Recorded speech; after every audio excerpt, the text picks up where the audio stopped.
Most people believe that if they went missing they would leave a trail. A footprint in the mud. A dropped phone. A broken branch. We find comfort in the idea that we exist physically in this world, and therefore we must leave a physical mark. But what if the world simply edited you out? In the winter of 1994, 5 people didn't just disappear. They were erased. They left behind their gear, their food, and their clothes, but they left no path. To this day, the Blackwood Incident remains the only case in FBI history where a crime scene was found in perfect condition, but the victims were found impossible. Stay with me, because by the end of this investigation, you will realize that the scariest part isn't that they disappeared. The scariest part is the photo found on camera 4. A photo that shows where they were while the police were looking for them. Before we dive into the files, I have to warn you. The audio clips described here are reconstructed from original damaged tapes. Some listeners find the frequency of the Blackwood hum deeply unsettling. If you start to feel dizzy, take a break. To understand the mystery, we must understand the people. These were not tourists. These were the Blackwood 5. First, there was Elias Thorne, age 42, a former search and rescue coordinator for the National Park Service. Elias didn't just know the woods, he spoke their language. He was the kind of man who carried 2 compasses, a satellite phone, and a physical map even on short walks. He was obsessed with safety. So ask yourself, why would a man like Elias Thorne leave his heavy winter coat zipped up inside his tent while the temperature outside was -10 degrees? Then there was Sarah Miller, a PhD student in geology. Sarah was fascinated by magnetic anomalies. Her journals show that she wasn't at Blackwood for a hike. She was there because she had detected a seismic heartbeat coming from the mountain, a sound that shouldn't exist. In Sarah's notes, she mentions a man in a yellow raincoat following them on the trail. But the park records show that only 5 permits were issued that month. There was no one else on that mountain. Or at least no one human. December 12th, 8 a.m. The group at the trailhead is captured on a grainy gas station security camera. They look happy. Elias is seen checking his watch, a mechanical Omega. This is important. Later, when that watch was recovered, the gears inside had been melted into a single solid block of steel, even though the glass face was not even scratched. 11 a.m. The group enters the dead zone. This is a 3-mile stretch of forest where no birds nest and no large animals roam. Locals call it the Silent Acre. If you look at a map of the dead zone, you'll notice something strange. The trees here don't grow straight up. They grow in a spiral pattern, all leaning toward a central point in the valley. Sarah's GPS log shows that at this exact location, their walking speed jumped from 3 miles per hour to 60 miles per hour for exactly 10 seconds. They weren't running. They were being moved. By 5 p.m. the sun began to set. The group set up camp at Vulture Peak. We know this because of the recovered film. In photo number 12, we see the group laughing around a campfire. But if you zoom in on the background, in the darkness behind Elias's shoulder, there are 2 white lights. At first you might think they are stars. But stars don't move between frames. And these lights are arranged like eyes. Many people claim these were just orbs or camera flares. But in 2012, a digital forensic expert enhanced this image. What he found wasn't a flare. It was a reflection. A reflection of a face that was 10 feet tall. It is now 11:42 p.m. on the first night. At this point in our story, the Blackwood 5 are still alive. But the atmosphere has shifted. When investigators recovered Sarah Miller's digital voice recorder, they found a file labeled LOG004. It is 6 minutes of audio that consists almost entirely of heavy breathing and a rhythmic, metallic tapping sound. Listen closely to the tapping. It isn't random. A forensic linguist later identified it as a primitive form of Morse code. But the message wasn't in English. It was a sequence of coordinates that lead to a location in the middle of the Atlantic Ocean where the water is 5 miles deep. Why would a geologist trapped in a tent in the freezing mountains be tapping coordinates for the bottom of the ocean? Some say Sarah wasn't the one doing the tapping. According to the physical logs found in Elias Thorne's waterproof notebook, the first event happened at exactly 1:15 a.m. Elias writes that Mark went outside to relieve himself. He didn't take a flashlight. He said the moon was bright enough. 40 minutes later, the moon was gone. The sky was the color of bruised skin. They called for him, but the sound of their voices wasn't traveling. It felt like the air was made of cotton. They tied a safety rope to the tent stake and ventured out only 50 feet. They found Mark's boots. Just his boots. They were standing upright in the middle of the trail. They were still laced up. It was as if Mark had simply been pulled out of them, leaving the laces perfectly tied.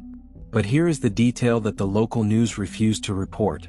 Inside the boots, the socks were still there. And the socks were warm. Between 2 a.m. and 4 a.m., the group's mental state began to deteriorate. These were professionals. Yet, the notes from this 2-hour window are nonsensical. Sarah began writing chemical formulas for heavy water across the margins of her maps. David, the youngest member of the group, began drawing maps of the stars, but the stars he drew do not match our galaxy. There is a theory known as the frequency fever.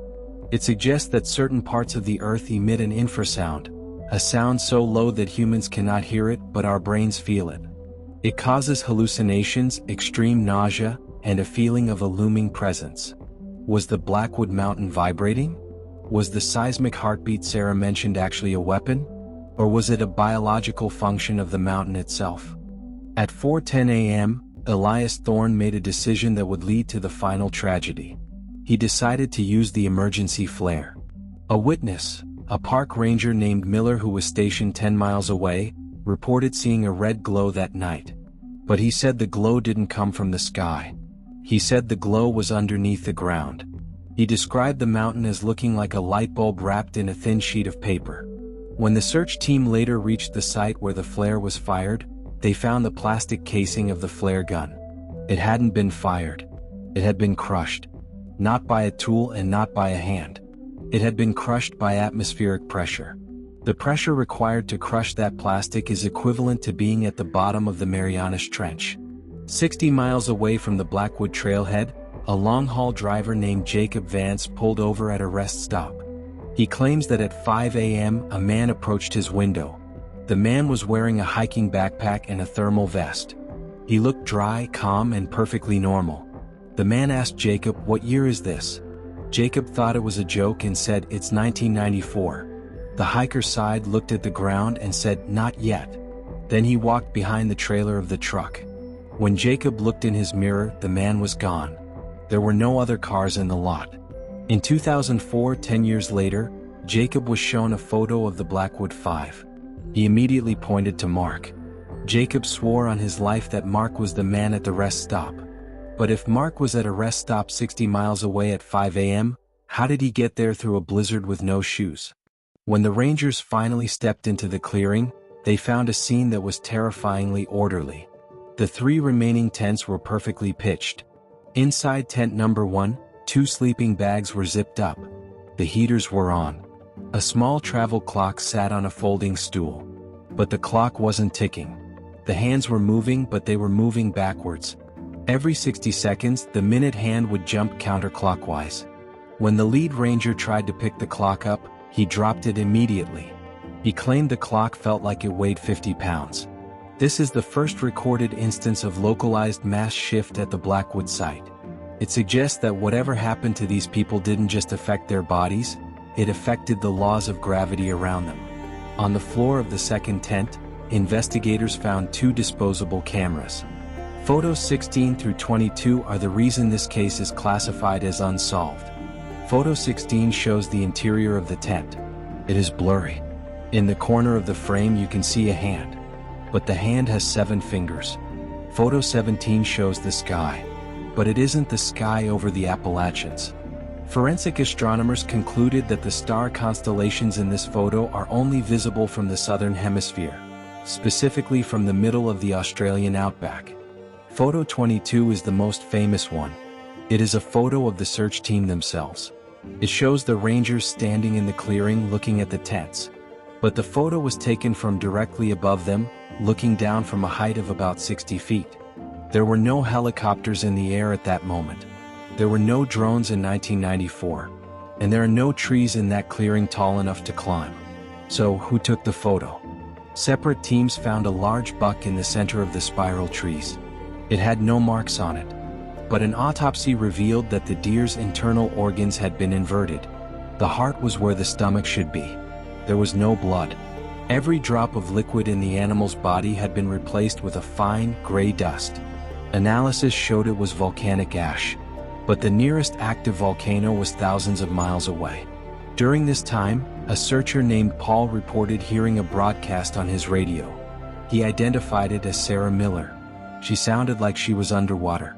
She was saying a string of numbers. 4, 8, 15, 16, 23, 42. Then she started laughing.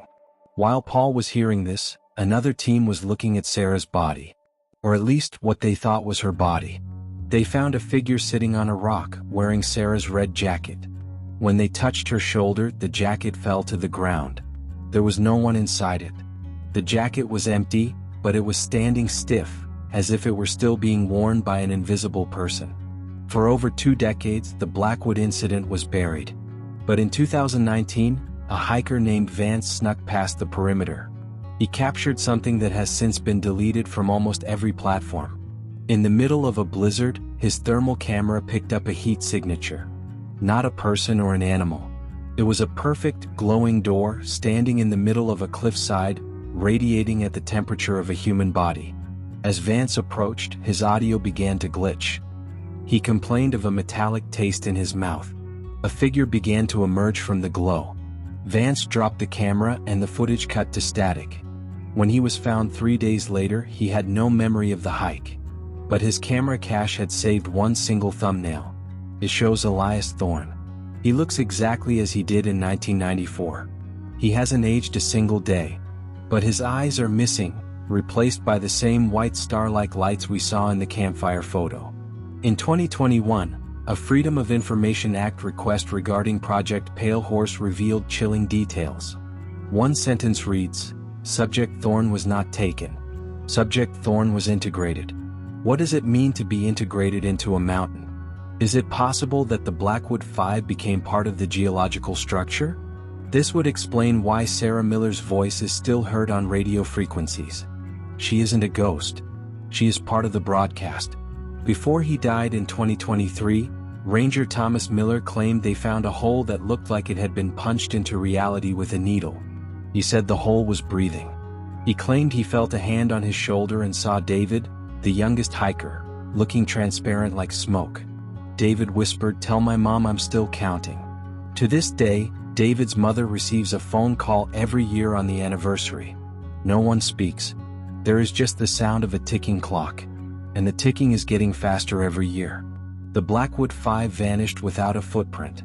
A clock moved backwards. A camera saw stars from the other side of the world.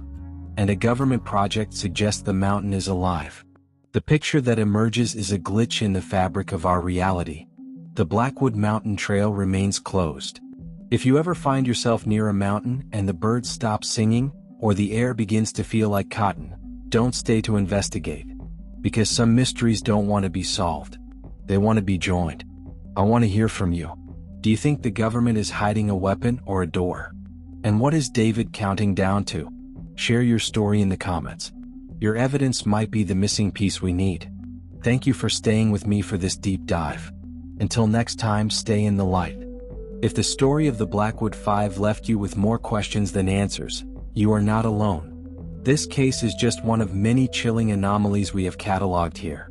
If you are hungry for more deep dives into the unexplained, the impossible, and the redacted, you can find our complete collection of investigations in our dedicated mystery playlists.